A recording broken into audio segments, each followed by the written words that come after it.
Fala galerinha, vamos para mais uma aula, Vamos falar agora de força gravitacional. Vamos trabalhar um pouquinho de força gravitacional. Bom, quando eu falo aqui de força gravitacional, vocês não vão sentir muita dificuldade, vocês vão ver algumas semelhanças, né, com relação a uma parte que a gente começou a estudar há bastante tempo, lá na parte de força elétrica. Lembram da interação entre os corpos? Então, parte daquilo que a gente estudou lá, vocês vão ver aqui e vão assimilar muito bem, tá? E aí, começar a nossa brincadeira de força gravitacional, vou começar assim. Bom, vimos anteriormente que a força-peso ou força gravitacional, né, é a força exercida pela Terra sobre os corpos próximos a ela. Newton, lá no século XVII, deu uma compreensão um pouco mais profunda disso, tá? E aí, com a sua querida lei da gravitação universal. Mas aí vamos entender uma coisa. Deixa eu diminuir aqui. Vou diminuir mais. Aqui tá bom. Então é o seguinte. Então, depois que a gente estudou lá as leis de Kepler, né, Newton chegou a duas conclusões importantes. Então ele foi lá, pegou as leis de Kepler, deu uma estudada, falou, rapaz, esse cara aqui falou umas paradas legais aqui, eu vou aproveitar isso aqui que ele falou aqui. Aí ele faz o seguinte, ó, as trajetórias dos planetas em torno do Sol são trajetórias elípticas. A gente já viu na aula anterior, né? Vimos que quanto mais próximo, maior a velocidade, né? Quanto mais distante, menor a velocidade. Vimos que ele varre, né, uma determinada área, a mesma variação de tempo. Então vimos essa brincadeira aí. E aí, trajetórias elípticas indicando que o Sol exerce uma força de atração em cada planeta. E as três leis de Kepler, né, podem ser explicadas pela seguinte relação. Existe uma força de atração entre duas partículas de massa m1 e m2, cuja intensidade F é diretamente proporcional ao produto das massas e inversamente proporcional ao quadrado da distância entre elas. E aí é o seguinte, galera. Qual foi a grande brincadeira? O que Newton está dizendo aqui é isso aqui, ó, que essa força ela é a uma constante, né, gravitacional, que eu já vou falar dela para vocês, vezes m1 vezes m2 sobre o quadrado da distância entre elas, que a gente chama de raio. Então essa é a formuleta para trabalharmos com a parte de gravitacional, que foi o nosso querido Newton, né, que falou pra gente. E aí, se vocês analisarem isso aqui, né, vou colocar aqui do outro lado, a gente tinha visto, né, a gente já tinha visto uma força dessa daqui, que funcionava assim, ó.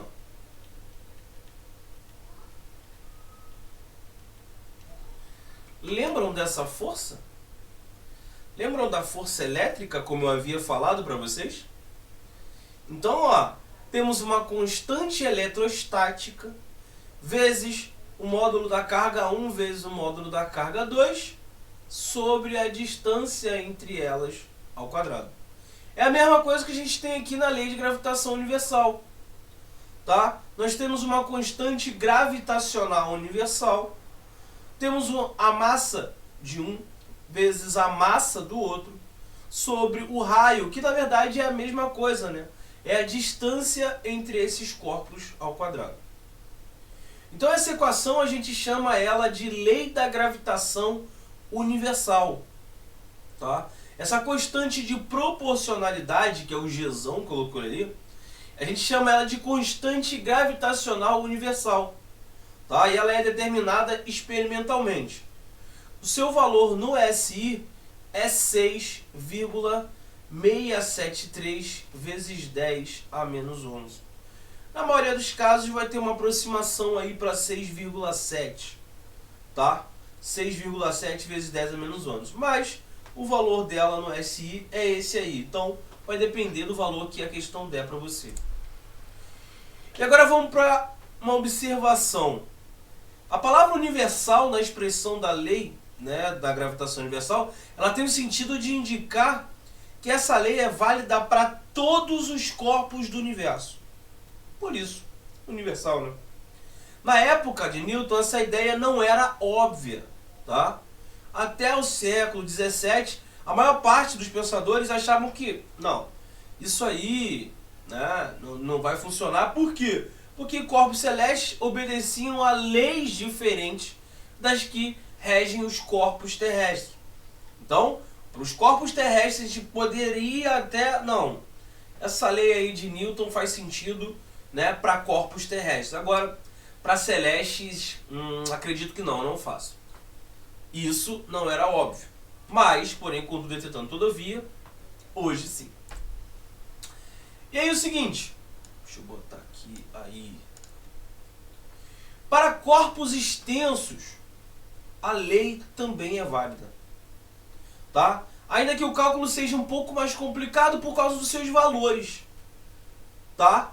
Mas, porém, contudo, entretanto, todavia e por aí vai, para corpos extensos também vale essa lei, tá? No entanto, para dois corpos esféricos em que a massa esteja distribuída de forma simétrica, a lei da gravitação universal pode ser utilizada, sendo R a distância entre os centros da esfera, tá? Então, esse R ao quadrado que a gente utiliza é a distância entre os centros das esferas. Isso para corpos extensos. Para corpos pequenos, como a distância é bem pequena, a gente acaba desconsiderando, né? Mas para corpos extensos não tem como a gente desconsiderar isso aí, tá? Existem duas considerações importantes sobre os movimentos de planetas em torno do Sol, né?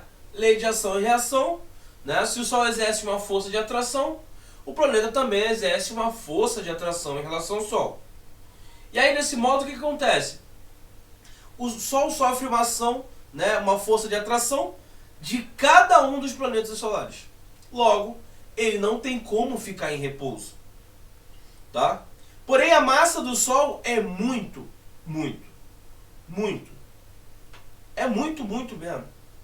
Muito maior que a dos planetas. E, consequentemente, o movimento do Sol é muito menor em comparação com o movimento dos planetas.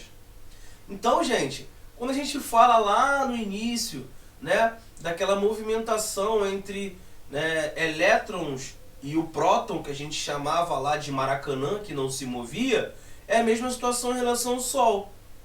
Nós temos ali o núcleo, né, onde estão localizados os prótons, Maracanã, e nós temos aquelas partículas bem minúsculas, um alfinete no meio do Maracanã, representaria um elétron ou representaria os planetas. Então qual é o mais fácil de mover? Esse alfinete ou o Maracanã? Mais uma vez, o alfinete. Então, em geral, quando temos um corpo de massa M girando em torno de um corpo de massa M, um é Mzinho, outro é Mzão, tá? Tais que Mzão, nós vamos ler ali, muito maior do que M, a gente vai admitir que o corpo de massa M está praticamente em repouso. Beleza? Agora, no caso, os movimentos dos planetas também devem ser considerados com as forças de atração que existem entre cada par de planetas, além das forças que o Sol exerce em cada planeta. Então, se você tem uma força de ação-reação, né? Você tem ali a terceira lei de Newton, você tem uma atração em relação ao Sol, você também vai ter uma atração em relação aos outros planetas, assim como outros planetas vão ter atração em relação a você e em relação ao Sol. Ou seja, a brincadeira aí. Agora, já vamos começar já bonitinho, calculando um exercíciozinho aqui, fazendo um exercício de boa. E aí ele quer que calcule a intensidade das forças de atração entre duas bolas de aço A e B homogêneas, massa 8 kg e 5 kg, respectivamente separadas por uma distância de 2 metros. Então adote G 6,7, viu que eu falei? 6,7 vezes 10 a menos 11 Newton, metro quadrado, quilo quadrado. Então, de antemão a gente já tem que ver. A distância tem que ser em metro.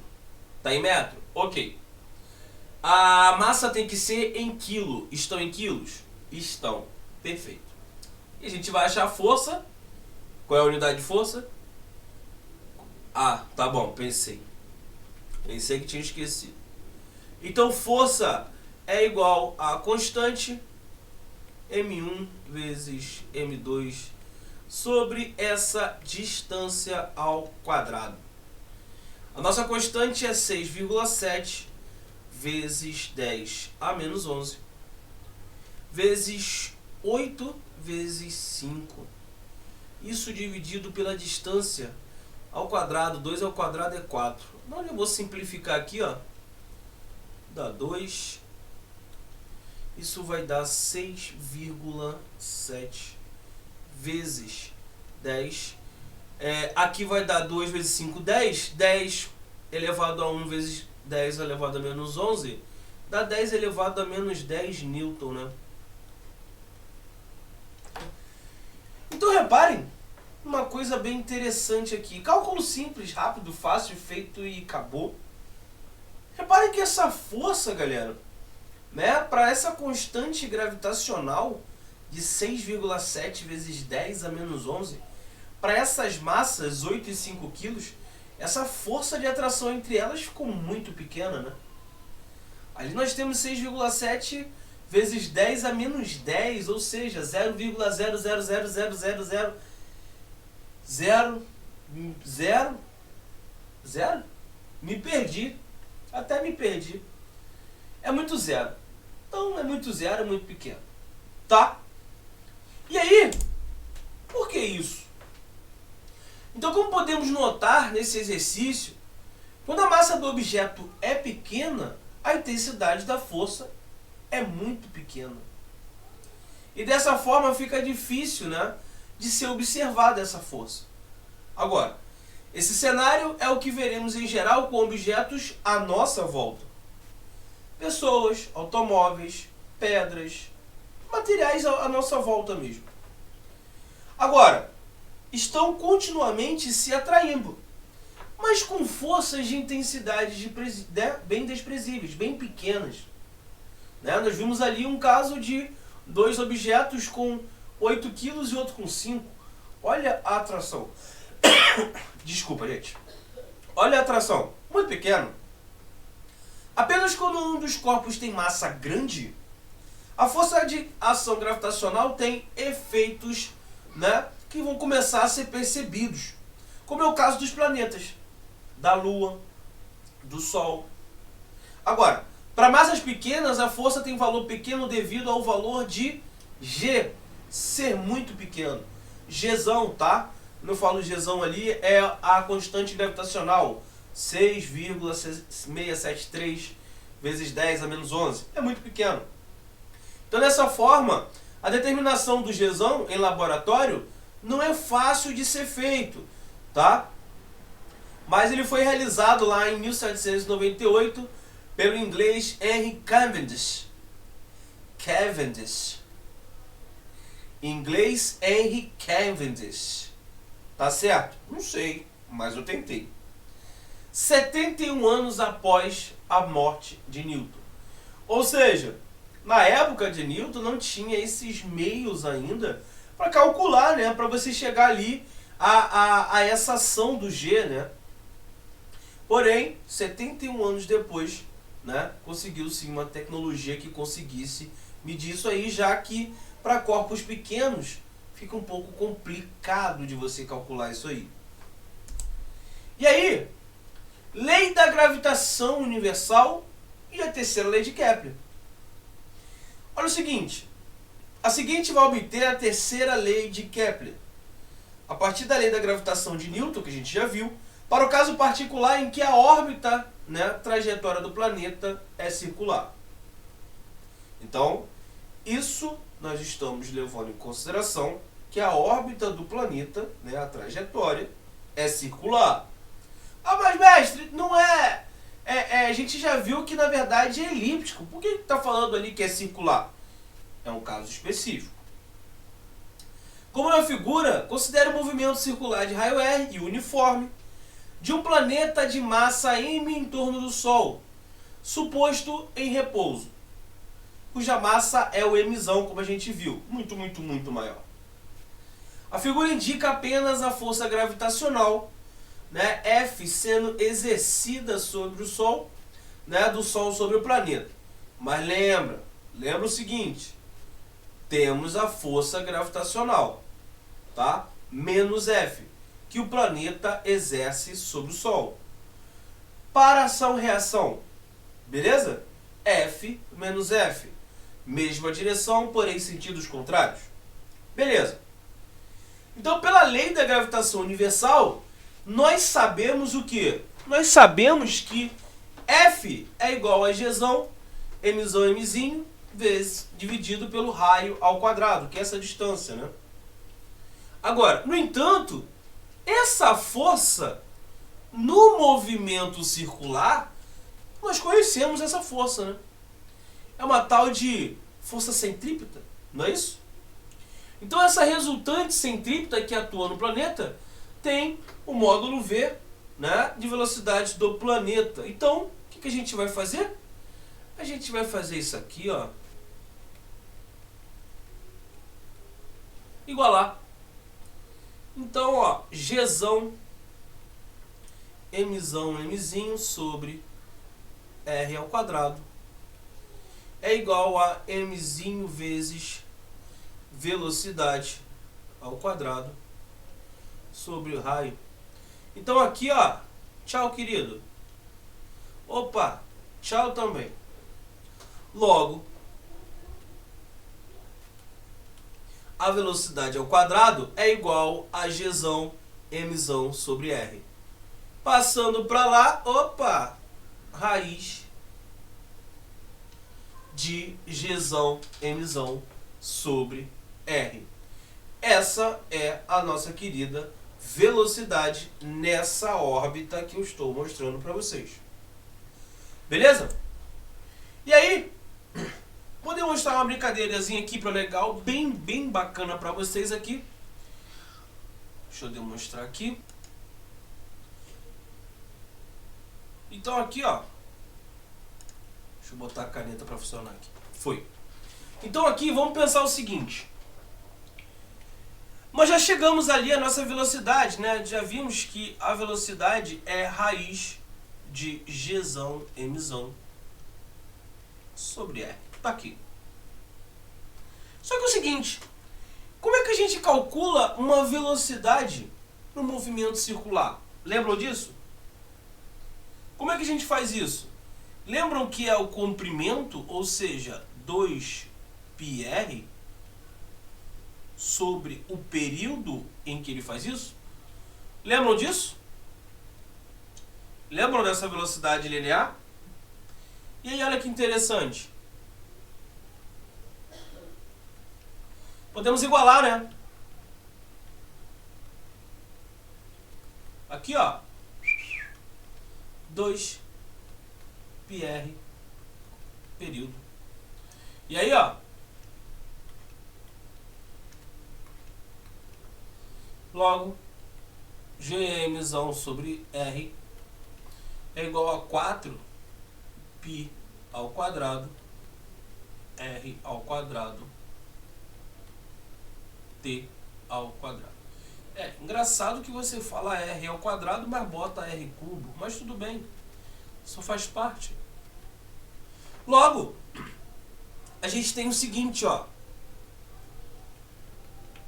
Passando esse carinha pra cá, a gente tem que Gzão M, tá? Sobre 4π ao quadrado é igual a R ao cubo sobre T ao quadrado.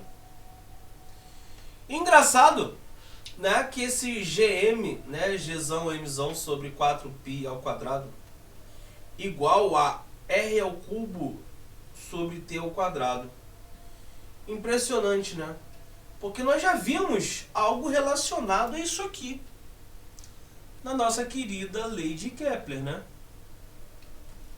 Nós já vimos que tem essa relação lá na nossa matéria passada de leis de Kepler. Então, óbvio, né?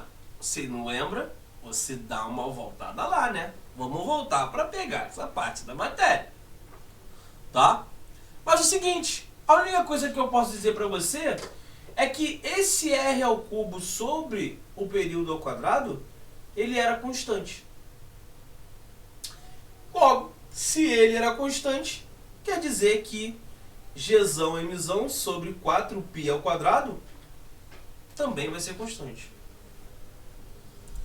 E aí, satélite geoestacionário.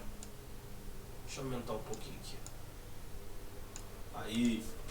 Satélite geoestacionário. Então, como a gente viu anteriormente, a terceira lei de Kepler ela é válida para a órbita circular de raio R de um satélite artificial em torno da Terra, cuja massa é m. E a gente tem lá, ó, R ao cubo sobre T ao quadrado é igual a Gzão e Mzão sobre 4π ao quadrado. E é constante, como eu havia falado. Essa equação determina que, independente da massa do satélite, aquilo ali, Mzão, é a massa da Terra. Vocês não estão vendo a massa do satélite. Ou quer dizer que, independente da massa do satélite, para cada valor de R existe um período bem definido. Então, a gente vai supor um satélite cuja órbita esteja no mesmo plano do equador da Terra e com movimento no mesmo sentido do movimento de rotação da Terra. Bom, caso o período do tempo, né, o período lá do movimento do satélite seja igual ao período de rotação da Terra, 24 horas, claro, né? O satélite é chamado de geoestacionário. Essa denominação se deve ao fator que nessa situação um observador na Terra tem a impressão de que o satélite está parado no céu. Ou seja, o satélite será visto sempre na mesma posição, como ilustra aqui a figura. Aqui a figura ficou um pouco pequena, então eu botei aqui na outra ela um pouco maior. Então imagina o seguinte, nós estamos observando aqui, ó, um satélite, só que à medida que ocorre a rotação, esse nosso carinha também rotacionou. Já que esse carinha rotacionou, a gente tem a mesma impressão que a hora que eu olhar, ele vai estar ali. E é claro, né? À medida que eu estou rotacionando, ele está rotacionando comigo. Então, à medida que eu for olhar, ele vai estar sempre lá. Beleza? Por isso, constante. As telecomunicações, televisão, né, telefone, tudo isso, eles emitem, né, eles utilizam esses satélites geoestacionários, como ilustra a figura aqui embaixo, né? Um sinal enviado do ponto A para o ponto B, o satélite pode ser remetido até o ponto B. Então, qual é a ideia? Eu vou transmitir a mensagem do A para o satélite, do satélite ele manda para o B. Beleza? E agora? E o campo gravitacional? Como é que a gente vai ver essa questão do campo gravitacional? Olha, qualquer massa tem um campo gravitacional no seu entorno. A intensidade do campo ela é determinada pela massa. Então, quanto maior for a massa, maior será a intensidade do campo. Bom, nas proximidades da Terra, os corpos são atraídos para o centro do planeta.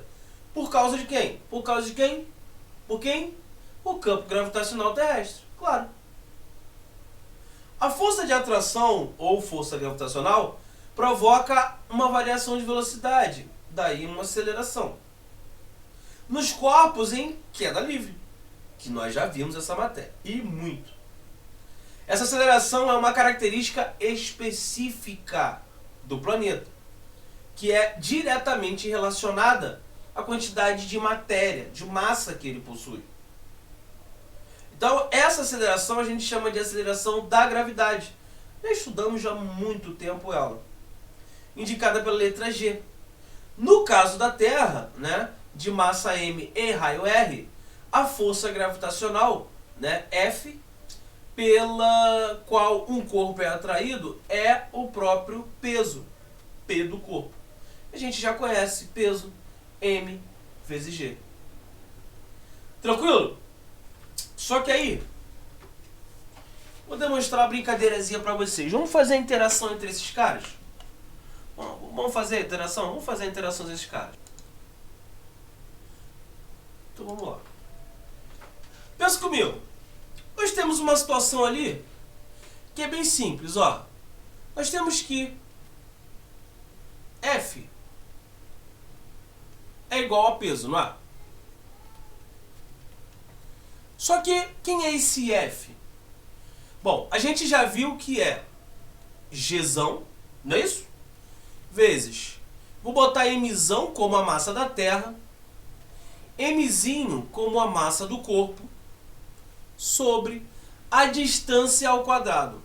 Mas tem um problema aqui. Tem um probleminha. Nós estamos falando de corpos, né, de um corpo ali que é extenso. E a distância entre esse centro, né, pense comigo, é H mais Rzão. Isso ao quadrado. Isso é igual a quem? A peso. Quem é peso? É Mzinho vezes a gravidade. E aí, ó, tchau, tchau. E aí eu tenho que o meu G vai ser igual ao meu Gzão vezes M sobre H mais Rzão ao quadrado. Beleza, então tá aqui, né? Tá aqui a minha fórmula para gravidade.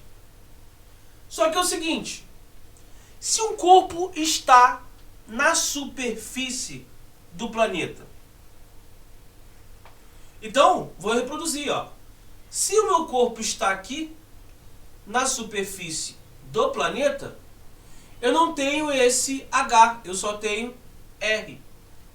Por isso que na superfície nós temos Gzão, Mzão sobre R ao quadrado, já que nós não temos H. Mole, né? Fácil demais, né? Beleza. E aqui, né? E aqui nós temos um exemplo, né? Nós temos um exemplo que eu irei deixar para que possamos fazer em sala.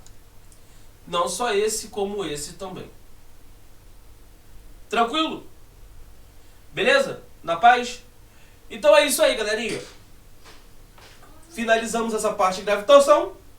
Bem legal, bem tranquilo, mole, suave, tá? A próxima matéria eu vou falar de hidrodinâmica, tá? Já vou trazer a matéria de hidrodinâmica para vocês. Vou trazer equilíbrio dos corpos. Vamos trabalhar, né, os equilíbrios dos corpos, momento e por aí vai. E vamos finalizar depois com indução eletromagnética, que vocês adoram, adoram. Beleza? Então é isso aí, galerinha. Tenham todos um ótimo dia. Beijo, um abraço, um queijo e, é claro, não podemos esquecer Wakanda Forever. Aguardo vocês mais tarde, galera. Fui! Oi, galerinha! Então, você gostou do nosso vídeo? Então, chama nosso canal. Então, para o vídeo, valeu!